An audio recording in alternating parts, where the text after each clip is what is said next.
चलिए बच्चों, आज हम लोग कॉम्प्लेक्स नंबर का बहुत ट्रिकी क्वेश्चन जो जेई मेन 2024 में पूछा है उस क्वेश्चन को हम लोग देख रहे हैं। आई बात समझ में? अब कितना इंटरेस्टिंग है ये तब पता चलेगा, कितना ट्रिकी है तब पता चलेगा जब क्वेश्चन को सॉल्व करेंगे। आओ इधर थोड़ा सा ध्यान दे दो बेटा। आपको पहले ही बोल रहा है कि r is equal to modulus of z, मतलब r का वैल्यू क्या है? मोड z है। Theta is equal to argument of z। आपको पता है बेटा r निकालना और थीटा निकालना इन जनरल अगर कोई कॉम्प्लेक्स नंबर दिया हुआ रहे। चलो आ जाओ, अब हम लोग का जो कॉम्प्लेक्स नंबर है ना वो कॉम्प्लेक्स नंबर है z is equal to 2 minus 2i 10 pi by 8। अब इस कॉम्प्लेक्स नंबर का आपको आर्गुमेंट निकालना है, इस कॉम्प्लेक्स नंबर का आपको क्या निकालना है? मोड z निकालना, मॉडुलस निकालना है, और इस ऑर्डर पेयर फॉर्मेट में ऐसे रख दिया है। गलती होने की संभावना पूरा है, लेकिन अगर आप बढ़िया से इसको कैलकुलेट करते हो, दिमाग लगा के कैलकुलेट करते हो, तो कभी गलती होने की संभावना नहीं है।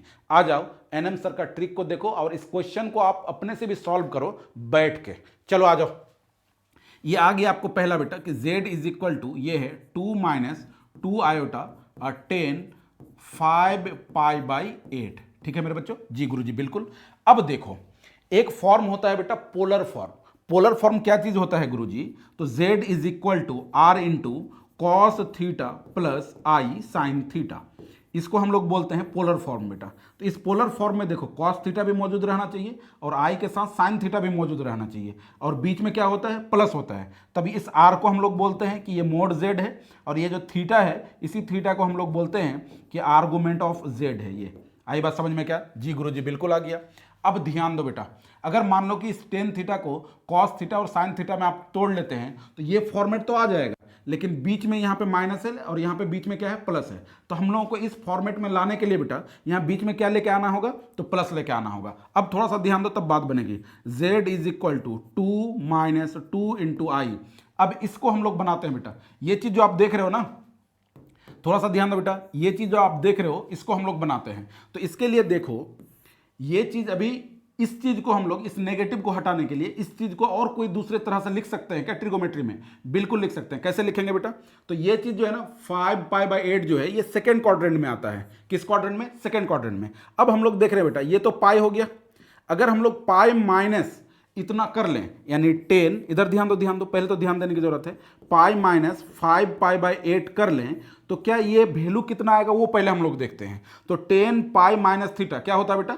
माइनस 10 थीटा ये होता है। थीटा का वैल्यू कितना है? तो थीटा का वैल्यू है भाई 5 पाई बाई 8। तो यहाँ पे थोड़ा सा आप ध्यान दो बेटा, थोड़ा सा ध्यान देने की जरूरत है। तो ये हो जाएगा 5 पाई बाई 8। ऐसा आ गया?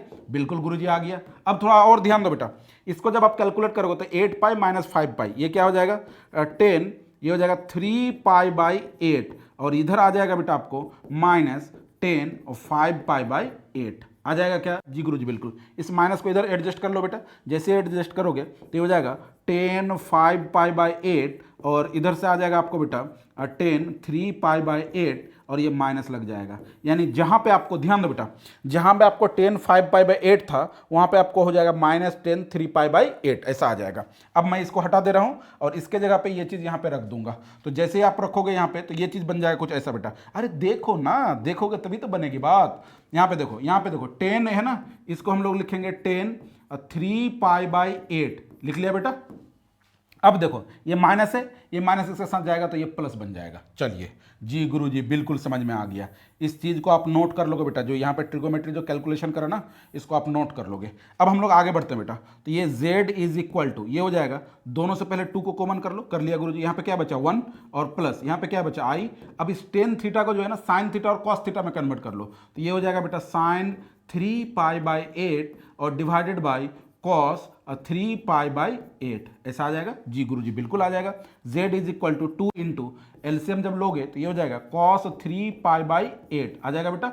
ये हो जाएगा cos 3 pi by 8 plus I into sine 3 pi by 8। वाह गुरुजी वाह, क्या बात है। इसको आप इधर कर लो तो z इज इक्वल टू हो जाएगा 2 by cos 3 pi by 8 into ये हो जाएगा आपको बेटा कॉस 3 पाई बाई 8 और plus i sine 3 pi by 8 ऐसा आ गया। जी गुरुजी बिल्कुल आ गया।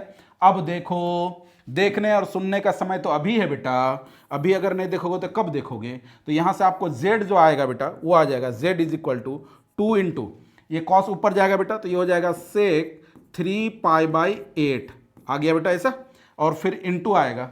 अब इसको लिखोगे आप तो ये हो जाएगा आपको कॉस 3π। अच्छा, इसको जो है ना यूलर फॉर्म में भी आप कन्वर्ट कर सकते हो। बाबा को याद करो बेटा, तो इस टोटल को आप लिख सकते हो e पे पावर i और थीटा, थीटा का वैल्यू कितना है 3π/8 ऐसा है बेटा। अब इधर थोड़ा ध्यान दो, ये वैल्यू जो है ये r होगा और इस वैल्यू को हम लोग बोलते हैं थीटा यूलर फॉर्म में। तो r बराबर हो गया कितना बेटा, तो 2 सेक 3π/8, ये किसका वैल्यू आ गया r का, और थीटा का वैल्यू कितना आ गया 3π/8 ऐसा हो गया। अब खुद देख लो बेटा किस में है, तो ये है आपका है बेटा 2 into sec 3π/8, 3π/8 option number B. देखो कितना ट्रिकी क्वेश्चन था। अब आपको कंफ्यूजन कहाँ कहाँ हो रहा है मैं वो बता दे रहा हूं कि गुरुजी डायरेक्ट अगर इसको कैलकुलेट कर ले, इधर ध्यान दो, डायरेक्ट अगर इसको कैलकुलेट कर ले तब क्या बात नहीं बनेगी? अब सुनो बेटा, डायरेक्ट साइन कॉस में जब कैलकुलेट करोगे इसको बाहर निकालोगे तो यहां पे देखो, यहां पे ये चीज जब आएगा ना और ये 3π/8 के जगह पे जब 5π/8 आएगा ये, तो ये वैल्यू होता है आपका नेगेटिव। अब r जो है ना वो कभी नेगेटिव हो नहीं सकता है, क्यों? क्योंकि r है मॉडुलस ऑफ z और मॉडुलस ऑफ z का मतलब क्या होता है डिस्टेंस। तो ये चीज यहां पे कभी नेगेटिव नहीं हो सकता, तो उसको पॉजिटिव बनाना होगा। जब पॉजिटिव बनाना होगा कैलकुलेट करोगे तो फिर से यही चीज आएगा। आई बात समझ में? गुरुजी बात कुछ समझ में नहीं आएगा, जब आप कॉम्प्लेक्स नंबर पढ़ोगे तभी समझ में आएगी बात। इन जनरल वैसे ये बात समझ में आपको आएगी भी नहीं। एक बार जो मेरा कॉपी है उसको आप रिवीजन करो, बार बार देखो, तब आपको बहुत बढ़िया से समझ में आएगी बातें, खास करके आर्गुमेंट को और मॉडुलस को, और उसके साथ ही जो आपका फॉर्म ऑफ कॉम्प्लेक्स नंबर है, यूलर फॉर्म, पोलर फॉर्म, उसके बाद कार्टेशियन फॉर्म, ये सारा चीज़ आपको देख के रहना होगा। चलो ठीक है, आज के लिए इतना ही, बाय।